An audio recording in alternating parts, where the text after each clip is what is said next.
Hello students of 8th standard, we have started the lesson from your science textbook, that is nothing but lesson number 6, composition of matter. Before this we have studied many points. Now today we are going to study suspension. See what does the suspension tells us. In second beaker what we have taken? We have taken a sawdust plus water. In the activity we have done there, we have taken the 3 beakers. In first beaker we have taken salt plus you can say water. In the second we have taken water plus sawdust. And in the third we have taken milk plus water. Now in the second beaker, in above activity, a heterogeneous mixture of water and sawdust was formed. Why do we call this as a heterogeneous mixture? Because whenever we mix sawdust with the water, what happens? There are phases created in this, you can say, mixture. Therefore, we call it as a heterogeneous mixture. There are separate, you can say, separate phases created in this mixture. Therefore, we call it as a heterogeneous mixture. Then see, it is a mixture of liquid and solid. We call this mixture as a liquid and solid because water whichever is used is in a liquid state and sawdust whichever is used is in a solid state. Heterogeneous mixture of a liquid and solid is called as a suspension. What do we call suspension as, or how do we define suspension as? It is nothing but a heterogeneous mixture of a liquid and solid, and it is called as a suspension. Why do we call it as a heterogeneous mixture? Here liquid and solid are mixed, but the solid does not get, you can say, dissolved in the liquid. Therefore, we call it as a heterogeneous mixture, and we define suspension as a heterogeneous mixture of a liquid and solid. It is called as a suspension. The diameter of the solid particles in suspension is larger than 10 raised to minus 4 meter. See what does it tells us? The diameter of the solid particles. Solid particles in what? Solid particles in the suspension is larger than 10 raised to minus 4 meter. Therefore, what happens? The light, we have also seen in the, you can say, activity that we have to pass a light beam onto this beaker. Then see, or you can say a laser beam into this beaker. So what happens actually there? See, therefore light cannot transmit through it. See, as there is a, you can say, solid particles are present, and these solid particles are larger than diameter of 10 raised to minus 4 meter. Therefore, the light cannot transmit through it. That means the light cannot pass from this solution. Moreover, these solid particles remain on an ordinary filter paper as a residue.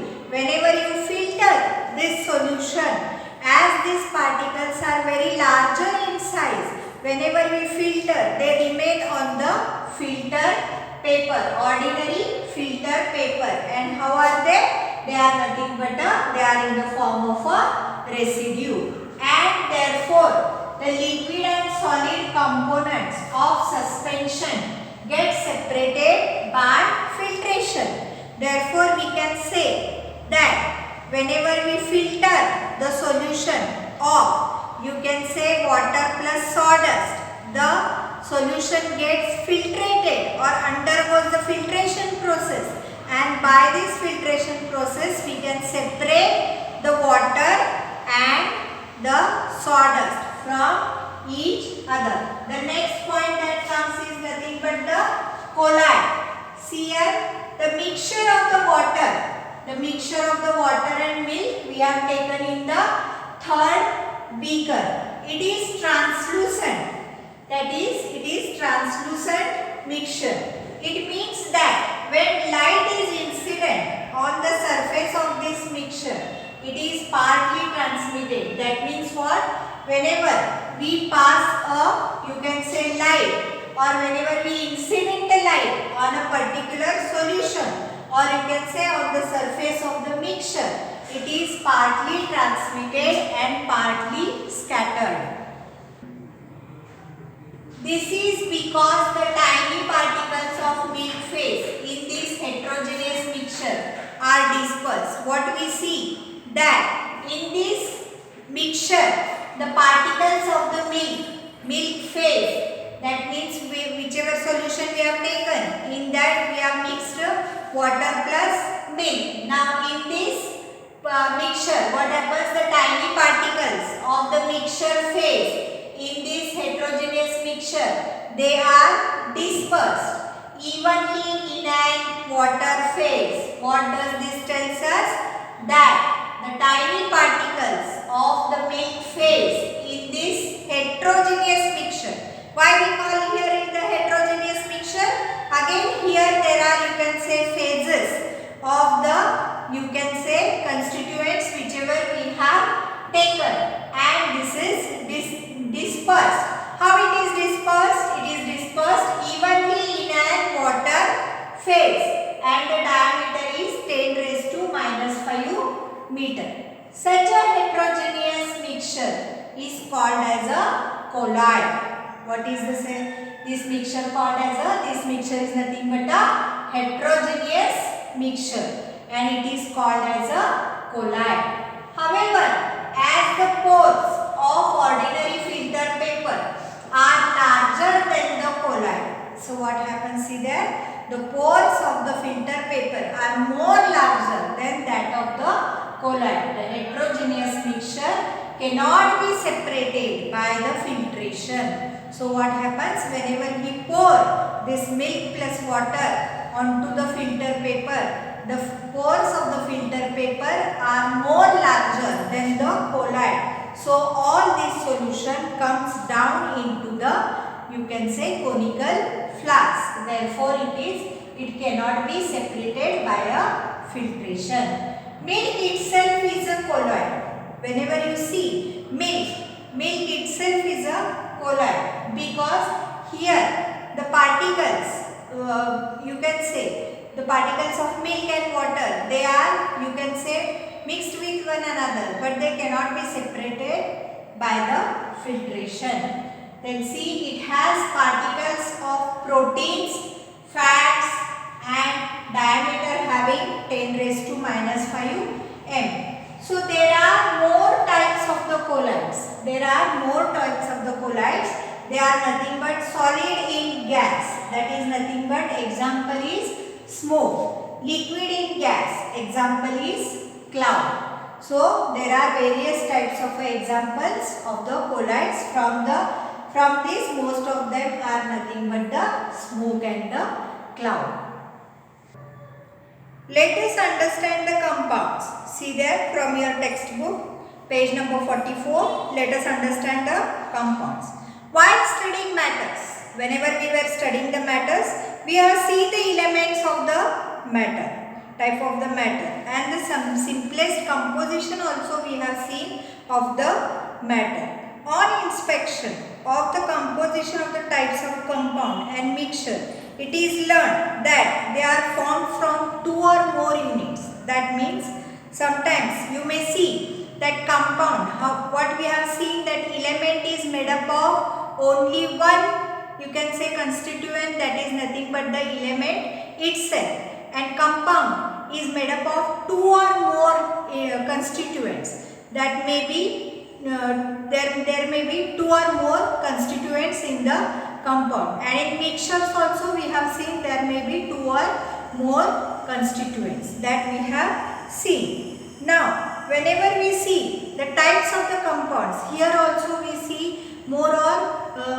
moreover we see that 2 or more units are present in that. Whether these units are joint state with each other or separate decides whether the matter is compound or a mixture. Suppose in this substance, whenever you see that if the constituents are joined each other by the chemical bonds, then it will be a compound, and if they are separated, then it will be a mixture. Then see next one, page number 45. In the above activity, see here one activity we have to do here, that is what here see, you have to take 2 evaporating dish, take 7 gram iron fillings in the first dish and 4 gram sulfur in the second. Take a horseshoe magnet near the, you can say, matter in both the dishes and observe. So what happens, children, here? As we know that iron is attracted towards the magnet. Whenever we move the magnet on both of these substances, the iron substances will be attracted towards it. Now see, transfer the entire iron fillings from first dish to the second dish. What you have to do?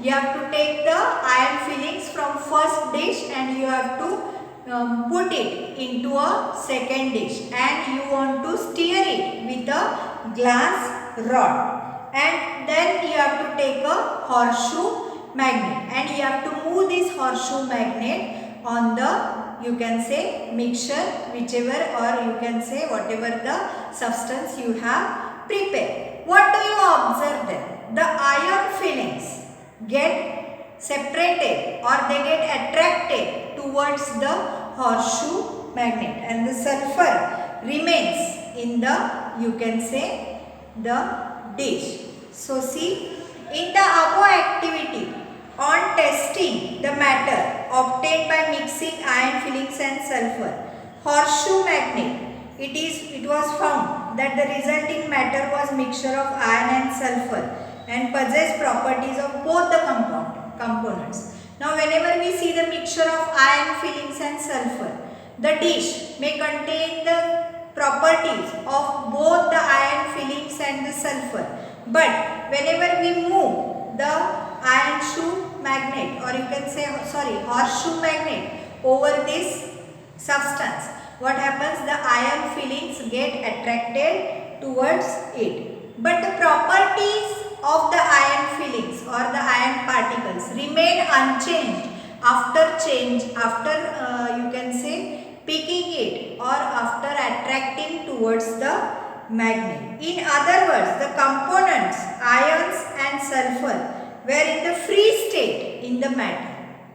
What does this tells us? After mixing the iron fillings and sulfur in one dish, they have different properties. Each one, iron fillings and sulfur, even though they are mixed with each other, they are having the different properties and they exhibit their own properties. Then see, on the contrary, the iron fillings and sulfur were heated together and cooled. There was no effect of magnet and the characteristics yellow color of sulfur also disappear. What happened? See, after heating this solution, what happened? The sulfur was disappeared, but the iron fillings remain back. From this we can understand that matter formed in the above activity is different in an original components. That means whenever components are in an original form, they are different. A chemical combination which was taken place between the iron fillings and sulfur was different, and when there was heating of these substances, the sulfur was disappeared completely and the iron fillings remained back, and thus we can separate the sulfur and iron fillings by horseshoe magnet also and by heating the mixture also.